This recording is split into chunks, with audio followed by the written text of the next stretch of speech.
Hello प्यारे बच्चों, आपका स्वागत है हमारे YouTube channel Angad Maurya official में।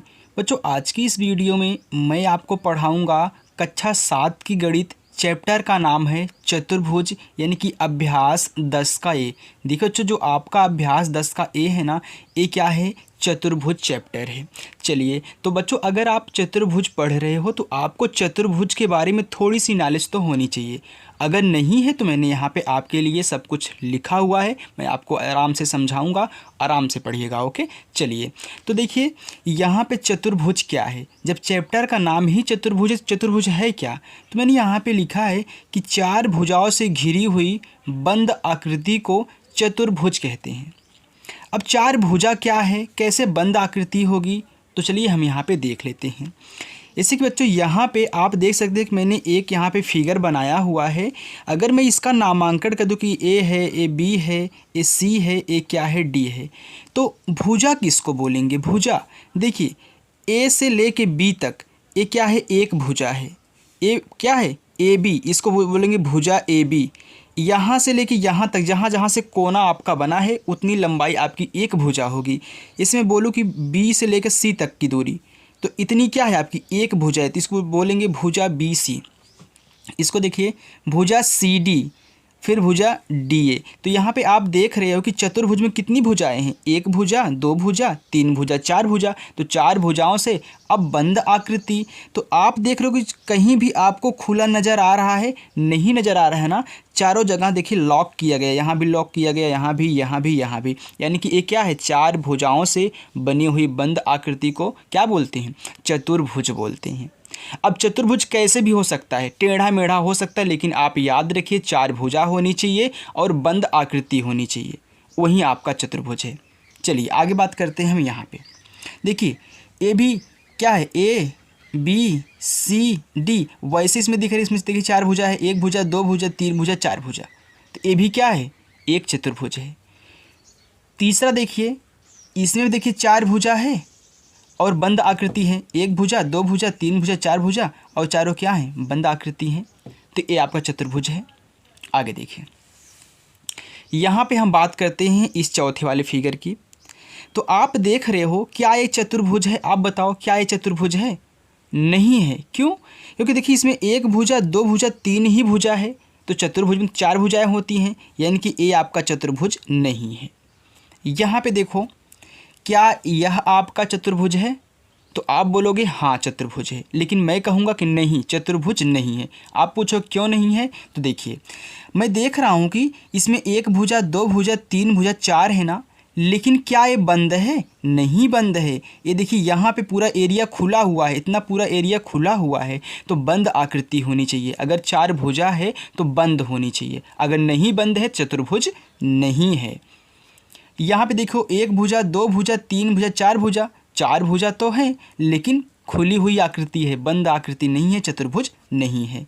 यहाँ पे देखो इस वाले फिगर को, तो कितने यहाँ पे आपकी भुजाएं हैं? एक भुजा, दो भुजा, तीन भुजा, चार भुजा। अगर मैं यहाँ पे नामांकन करूँ ए बी सी और डी, तो देखिए ए बी एक भुजा, बी सी 2, सी डी 3 और ए डी कितना? 4 हो गया। अब 4 तो हैं और बंद भी आकृति हैं, तो ये आपका चतुर्भुज होगा। तो शायद आपको चतुर्भुज पहचाना बच्चों आ चुका होगा। अब मैं आपको ले चलता हूँ आपके अभ्यास 10 ए पर, वहाँ आपको और अच्छे तरीके से हर एक क्वेश्चन को समझाऊँगा। बस वीडियो के लास्ट तक बने रहिए। आगे देखिए बच्चों, आपका अभ्यास 10 का ए कह रहा है कि पहला प्रश्न, आकृति 10.17 यानी कि एक साथ चतुर्भुज ए बी सी डी में, ये जो आपका फिगर दिया गया है ए बी सी डी, ए आपका देखिए चतुर्भुज है ना, 4 भुजाएं हैं और बंद आकृति है। अब आपसे प्रश्न पूछा है, ये जो ए से लेके जी तक दिया गया है, ये आपका प्रश्न है, आपको आंसर बताना है। देखिए कह रहा है कि कितनी भुजाएं हैं। तो मैंने आपको बताया था ना, अगर चतुर्भुज है तो 4 भुजाएं वैसे ही होंगी। एक भुजा, या फिर यहाँ से गिनो A B B C C D D A, तो एक भुजा, दो भुजा, तीन भुजा, चार भुजा। कितनी भुजाएं बच्चों? मैं यहाँ पे आंसर दूंगा प्रश्न नंबर 1 का, यहाँ पे नहीं लिखूंगा क्योंकि मुझे फिर पढ़ाना कभी होगा तो मैं कहाँ से दूसरी बुक लेके आऊँगा। तो देखिए आपका प्रश्न नंबर 1 का ए वाला मैं आंसर दे रहा हूँ। देखिए कितनी भुजा है, 4 भुजा ना। एक तो ए बी है, फिर बी सी है, फिर सी डी है, फिर ए डी बोलिए, फिर डी ए बोल दीजिए। तो कितनी भुजाएं हैं आपकी, 4 भुजाएं हैं। तो वैसे तो आपके आंसर में ए नहीं दिया गया, लेकिन आपको समझाने के लिए मैंने लिख दिया है। चलिए अब भी देखिए, कह रहा है कितने अंतःकोण हैं। तो ध्यान देना बच्चों, यहाँ जो अंतःकोण होते हैं, जैसे कि जहाँ पे दो कीड़े मिलती हैं उनके झुकाव को हम कोण कहते हैं। दो कीड़ों के झुकाव को आप क्या बोलते हैं, कोण बोलते हैं। तो यहाँ पे ये जो झुकाव बना हुआ है कोना कोना ना, ए वाला पार्ट, ए वाला पार्ट, ए यहाँ पे जो कोण बन रहे हैं यही अंतःकोण होते हैं। तो कितने कोण हैं, 1 2 3 4, 4 अंतःकोण हैं, यानी कि कोण ए और कोण बी, कोण सी, कोण डी। ये आपको समझने के लिए लिख रहा हूँ, लेकिन आपके आंसर में सिर्फ ए वाला दिया गया, यानी कि आपके कितने कोण हैं, 4 कोण हैं। चलिए आगे देखिए, सी सम्मुख कोणों के कितने युग्म हैं। सम्मुख कोणों के कितने युग्म हैं। तो यहाँ पे देखिए बच्चों, जो सम्मुख कोण होते हैं, जैसे अगर मैं बात करूँ यहाँ पे ए की, तो कोण ए का सम्मुख कोण क्या होगा। तो ए के सामने कौन सा कोण आपको दिख रहा है, सी ना। तो कोण ए का जो सम्मुख कोण होगा कोण सी होगा, तो एक युग्म बन गया। अब फिर अगर हम बी की बात करें, तो बी के सम्मुख कोण क्या है, डी है, यानी कि कोण बी का सम्मुख कोण क्या होगा, कोण डी होगा। तो यहाँ पे एक युग्म, दो युग्म, तो बात तो वही है, चाहे यहाँ से यहाँ ले लो, चाहे यहाँ से यहाँ ले लो, या फिर यहाँ से यहाँ ले लो। अगर डी का पूछोगे तो बी होगा, तो यहाँ पे दोनों आ ही चुके हैं। सी का पूछोगे ए होगा, तो यहाँ पे दोनों आ ही चुके हैं। तो कितने युग्म हैं, 2 युग्म है ना। तो मैंने यहाँ पे बता दिया 2 युग्म हैं। चलिए आगे देखिए, फिर कह रहा है डी संलग्न भुजाओं के कितने जोड़े हैं। अब संलग्न भुजाएं क्या होती हैं उसको देखो, हर एक पॉइंट नोट करना। संलग्न भुजा देखिए, अगर यहाँ पे आप देख रहे हो कि ए से लेके बी तक और ए से लेके डी तक, और संलग्न का मतलब होता है जो सटे हुए हों। तो यहाँ पे जो ए बी भुजा, ए वाला पॉइंट, और ये जो ए डी है, ये दोनों देखिए आपस में यहाँ पे सटे हुए हैं ना। तो यही संलग्न भुजाएं हैं, जो सटी हों वही संलग्न भुजाएं हैं। तो यहाँ देखिए, एक बार यहाँ सटा हुआ है, एक बार यहाँ पे सटा हुआ है, एक बार 2 भुजाएं यहाँ पे सटी हुई हैं और यहाँ पे सटी हुई। कितनी संलग्न भुजाएं हैं, 4 है ना। अरे बच्चों 1 2 3 4, क्योंकि यहाँ पे 2 भुजाएं आपस में सटी हुई, उन्हीं को बोलते हैं संलग्न भुजाएं। चलिए, तो कितनी है, 4। आगे देखिए, यहाँ पे जोड़े भी लिख लीजिए, क्योंकि जोड़े पूछा था, 4 जोड़े। चलिए आगे देखिए, फिर यहाँ पे मैं इसको थोड़ा सा मोड़ ले रहा हूँ ताकि आपको आसानी हो, नहीं तो ढक जाएगा ना। चलिए आगे देखिए, ए वाला आपका कौन सा था, ई वाला। कितने बीकर्ण हैं। अब बीकर्ण क्या होते हैं मैं आपको समझाऊँ। बीकर्ण जैसे मैंने यहाँ पे ए वाला फिगर मैं यहाँ पे ड्रा कर रहा हूँ। मैंने यहाँ पे ए वाला फिगर बना लिया है, सेम वैसे दिख रहा है आपको। ए है, ए आपका बी है, ए आपका सी है, ए आपका डी है। तो बीकर्ण क्या होती हैं, जब दो सम्मुख भुजाओं को जो आप मिलाते हो तो वहीं आपके बीकर्ण बनते हैं। तो अगर आप ए को मिलाओगे, देखिए इसका सम्मुख कोण ए है ना, ए वाला सी वाला ना, तो ए का सी के साथ मिलान और इसका इसके साथ मिलान, तो कितने बीकर्ण आपको दिख रहे हैं। इसी को बोलते हैं बीकर्ण। यही क्या है, बीकर्ण हैं। ये क्या है, बीकर्ण है। तो कितने बीकर्ण आपके बने हुए हैं, आपके 2 बीकर्ण बने हुए हैं। कितने, 2 बीकर्ण। तो यहाँ पे लिख लो 2 बीकर्ण, 2 बीकर्ण। अगर आप हमसे पूछोगे सर बीकर्ण का नाम बताओ, तो बीकर्ण का नाम एक तो AC है और एक क्या है, BD है। 2 बीकर्ण आपके हैं। चलिए आगे देखिए, यफ क्या है, कह रहा है कि क्या AB BC CD और DA में से कोई बीकर्ण है। तो AB तो आपकी भुजा है, BC आपकी भुजा है, CD आपकी भुजा है, DA आपकी भुजा है। नहीं, इसमें कोई भी बीकर्ण नहीं है, क्योंकि बीकर्ण तो AC और BD है। तो क्या कहीं इसमें AC और BD नज़र आ रहा है, नहीं, यानी कि बीकर्ण नहीं है।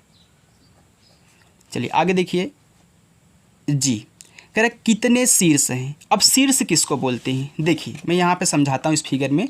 देखिए ये जो आपके कोने कोने हैं ना, ये जो कोने कोने हैं ना, इसी को बोलते हैं शीर्ष। ये क्या है, शीर्ष है, इसी को शीर्ष बोला जाता है। तो कितने शीर्ष आपके हैं, 1 2 3 4, 4 शीर्ष हैं, 4। तो देखिए बच्चों, आपका पहला प्रश्न हो चुका है।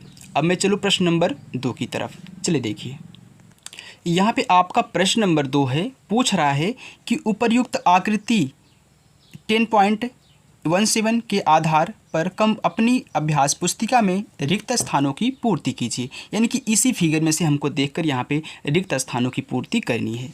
तो चलिए मैं यहाँ पे प्रश्न नंबर 2 का ए ले रहा हूँ। तो पूछ रहा कि क्यू क्षेत्र में स्थित है, यानी कि इसका मतलब क्यू किस क्षेत्र में स्थित है, क्यू किस क्षेत्र में स्थित है। तो इस फिगर में देखिए क्यू कहाँ पे है, तो क्यू देखिए इस चतुर्भुज के अंदर है ना, तो यहाँ पे इसको बोलते हैं अंतः क्षेत्र, इसको अंतः क्षेत्र बोलते हैं। अगर बाहर स्थित रहेगा चतुर्भुज के तो उसको बोलेंगे बाह्य क्षेत्र। तो चलिए देखिए, तो यहाँ पे आपको भरना है कि अंतः, तो क्यू अंतः क्षेत्र में स्थित है, तो यहाँ पे आप अंतः भर लें क्योंकि अंदर है क्यू। चलिए अब हम बात करते हैं फिर बी की। कह रहे कि आर किस क्षेत्र में स्थित है, यानी कि यहाँ पे कौन सा क्षेत्र है वो बताना है। तो आर कहाँ पे है, आर देखिए चतुर्भुज के बाहर है, तो इसको बाह्य क्षेत्र बोलते हैं। अगर अंदर रहेगा तो अंतः क्षेत्र, तो बाहर है तो बाह्य क्षेत्र, तो यहाँ पे बाह्य लिख लेना। चलिए अब हम बात करते हैं फिर सी की। कह रहा है कि टी स्थित है, कहाँ स्थित है, टी टी टी टी यहाँ पे है। तो आप क्या करोगे, ये तो ना ही अंतः क्षेत्र में है ना ही बाह्य क्षेत्र में है, ये तो भुजा पे स्थित है ना, जो भुजा गई है इस पे स्थित है। तो मैं क्या लिखूँगा, मैं लिखूँगा टी भुजा डीसी पर स्थित है, डीसी पर स्थित है। तो यहाँ पे देखिए टी भुजा डीसी पर स्थित है, तो यहाँ पे लिख लेना कि भुजा डीसी पर। आ गया समझ में ना। चलिए अब हम चलते हैं प्रश्न नंबर 3 की तरफ। बच्चों आपका प्रश्न नंबर 3 है, कह रहा कि किसी चतुर्भुज ABCD से संबंधित निम्नलिखित कथनों में रिक्त स्थानों की पूर्ति कीजिए। ओके, चलिए कह रहा कि 2 शीर्षों को मिलाने से बीकड़ बनता है। तो यहाँ पे देखिए मैं एक चतुर्भुज ABCD बना ले रहा हूँ ताकि आपको समझ में आ जाए। तो मैंने यहाँ पे एक चतुर्भुज ले लिया है। चतुर्भुज कैसे बन सकता है, मैंने आपको बताया था ना कि चतुर्भुज टेढ़ा मेढ़ा कुछ भी हो सकता है, 4 भुजाएं होनी चाहिए और बंद आकृति होनी चाहिए। तो मैं यहाँ पे इसका नाम A, B, C और D दे देता हूँ। तो मैंने यहाँ पे एक चतुर्भुज ABCD बना लिया है। अब इसी में से देखकर मैं यहाँ पे भरूँगा। तो A 2 शीर्षों को मिलाने से बीकड़ बनता है। तो किस शीर्ष को मिलाने से बीकड़ बनता है, तो मैंने आपको बताया था ना कि जब आप सम्मुख शीर्षों को मिलाओगे तब आपका क्या बनेगा, बीकड़ बनेगा। तो यहाँ पे आपको इसके स्थान पे भरना पड़ेगा सम्मुख, सम्मुख शीर्षों को मिलाने से बीकड़ बनता है। यानी से आप इसको इससे मिला दोगे, इसको इससे मिला दो, बीकड़ आपका तैयार हो जाएगा। ठीक है, चलिए आगे देखिए। बी शीर्ष ए और को मिलाने से बीकड़ बनता है, यानी कि शीर्ष ए और किस शीर्ष को मिलाओगे तब आपका बीकड़ बनेगा। क्या इसको मिलाओगे बीकड़ बनेगा, नहीं, ये तो भुजा बन रही है, यानी कि सी को मिलाना पड़ेगा तब हमारा बीकड़ बनेगा। अगर बी को मिलाओगे तो डी मिलाना पड़ेगा, अगर डी को करोगे तो बी मिलाना पड़ेगा ना। तो सम्मुख भुजा होती है। तो यहाँ पे शीर्ष ए और शीर्ष बी लिख देना, सॉरी शीर्ष सी लिख देना, सॉरी इसके लिए शीर्ष सी ना, बी नहीं सी। आगे देखिए फिर आपका सी वाला, शीर्ष डी और को मिलाने से बीकड़ बनता है। अगर डी और बी को मिलाओगे तभी ना बीकड़ बनेगा। तो यानी कि शीर्ष डी और शीर्ष बी, यहाँ पे खाली स्थान पे लिखना शीर्ष बी। चलिए अब फिर देखिए कह रहा है कि डी वाला, चतुर्भुज का एक बीकड़ इसे त्रिभुजों में विभाजित करता है। यानी कि चतुर्भुज में अगर हम एक बीकड़ खींचे तो कह रहा है कि त्रिभुजों में विभाजित करता है, यानी कि कितने त्रिभुज बनेंगे। तो आपको मैं यहाँ पे समझा दूँ, मैंने यहाँ पे एक चतुर्भुज ले लिया है, ठीक है। अगर मैं इसमें से कहीं पर एक बीकड़ डाल दूँ, चलिए मैंने ऐसे एक बीकड़ डाल दिया तो इसमें कितने त्रिभुज बन गए, एक ए वाला, एक ई वाला। देखिए 1 2 3 भुजा, तो एक त्रिभुज में 3 भुजाएं होती हैं ना। तो यहाँ पे देखिए एक त्रिभुज ए बन गया, एक त्रिभुज देखिए यहाँ से लेके यहाँ तक ए बन गया। यानी कि हमारे कितने बनेंगे, 2 त्रिभुज बनेंगे। तो यहाँ पे लिखो कि चतुर्भुज का एक बीकड़ इसे 2 त्रिभुजों में विभाजित करता है। मैंने आपको दिखा दिया यहाँ पे। चलिए बच्चों अब हम चलते हैं प्रश्न नंबर 4 की तरफ। प्रश्न नंबर आपका 4 है, कह रहा है कि अपनी अभ्यास पुस्तिका में रिक्त स्थानों की पूर्ति कीजिए। ए वाला, समचतुर्भुज की चारों भुजाएं, समचतुर्भुज की चारों भुजाएं बच्चों क्या होती हैं, बराबर होती हैं। अगर अभी तक आपने समचतुर्भुज, आयत, वर्ग और समलंब के बारे में नहीं देखा है तो मैंने वीडियो इस डिस्क्रिप्शन के इस डिस्क्रिप्शन में उसका जो लिंक है डाल दूंगा, वहां से आप देख लीजिएगा, आपको बहुत ही अच्छे से समझ में आ जाएगा। तो ध्यान देना, पहले वाले में देखिए समचतुर्भुज की चारों भुजाएं क्या होती हैं, बराबर होती हैं। तो यहाँ पे आप लिख लेना बराबर। मैंने बहुत अच्छे से समझाया है, वीडियो बनाई हुई है, डिस्क्रिप्शन में लिंक है, मैं दे दूंगा, वहाँ से देख लेना। चलिए आगे देखिए, फिर हम बात करते हैं बी की। देखिए आयत के कोण समकोण होते हैं। अगर देखिए बच्चों, अगर मैं यहाँ पे एक आयत बनाऊँ ना तो एक क्या है, एक आपका आयत है। आयत में जो क्या होते हैं, लंबाई और देखिए लंबाई आपस में बराबर होते हैं और चौड़ाई आपस में बराबर होते हैं। जैसे कि ए भुजा इसके बराबर है, ए भुजा इसके बराबर है। और प्रत्येक कोण क्या होते हैं, समकोण होते हैं, यानी कि 90 डिग्री के होते हैं।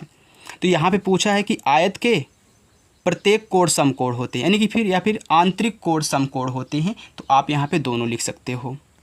तो आप में देखिए इसमें कितने कोण हैं, 1 2 3 4 कोण है ना, तो चारों कोण क्या हैं, सम हैं। तो यहाँ पे लिख देना चारों कोण, ये अच्छा रहेगा। चलिए आगे देखिए, फिर पूछा है सी, वर्ग की भुजाएं बराबर और कोण समकोण होते हैं। तो वर्ग कैसे बनता है उसको देखो, वर्ग ऐसे बनता है, वर्ग की चारों भुजाएं क्या होती हैं, बराबर होती हैं। जैसे कि आप यहाँ पे देख रहे होंगे ए चारों आपस में समान लंबाई की लग रही हैं और इसमें प्रत्येक कोण 90 अंश का होता है, यानी कि चारों आंतरिक कोण क्या होते हैं बच्चों, 90 अंश के होते हैं और सभी भुजाएं बराबर होती हैं। तो यहाँ पे बोला है कि वर्ग की चारों भुजाएं बराबर होती हैं, कि 4 भुजाएं हैं ना, तो यहाँ पे लिखोगे चारों भुजाएं बराबर और, अब और के आगे चारों कोण समकोण होते हैं। जैसे यहाँ पे दिया गया था तो चारों कोण समकोण होते हैं, 4 कोण है ना, तो इसमें भी चारों कोण, यहाँ पे लिखो चारों कोण, यानी कि वर्ग की चारों भुजाएं बराबर और चारों कोण समकोण होते हैं। लास्ट अपना डी देख लीजिए क्या कह रहा है, समलंब चतुर्भुज की अब भुजाओं का एक युग्म समांतर होता है। तो याद रखना बच्चों, समलंब चतुर्भुज की सम्मुख भुजाओं का योग एक युग्म समांतर होता है। जैसे कि यहाँ पे ए आपका एक समलंब चतुर्भुज है तो ए भुजा इसके बराबर होती है, एक सम्मुख भुजाएं है ना, तो ए आपका समलंब चतुर्भुज है। तो मैं आपको यहाँ पे बता रहा हूँ कि डिस्क्रिप्शन में लिंक दे दूँगा, अच्छे से उनको पढ़ लेना और देख लेना, मैंने उनके बारे में बहुत अच्छे तरीके से समझाया हुआ है। तो यहाँ पर लिखना सम्मुख, यानी कि समलंब चतुर्भुज की सम्मुख भुजाओं का एक युग्म समांतर होता है, यहाँ पे आप सम्मुख डालना। तो मैं उम्मीद करता हूँ बच्चों आपको ये हमारी वीडियो जो पसंद आई होगी। बच्चों अगर आपको हमारी वीडियो पसंद आई हो तो वीडियो को लाइक कर देना और चैनल पर नए हो तो सब्सक्राइब कर लेना। थैंक यू बच्चों।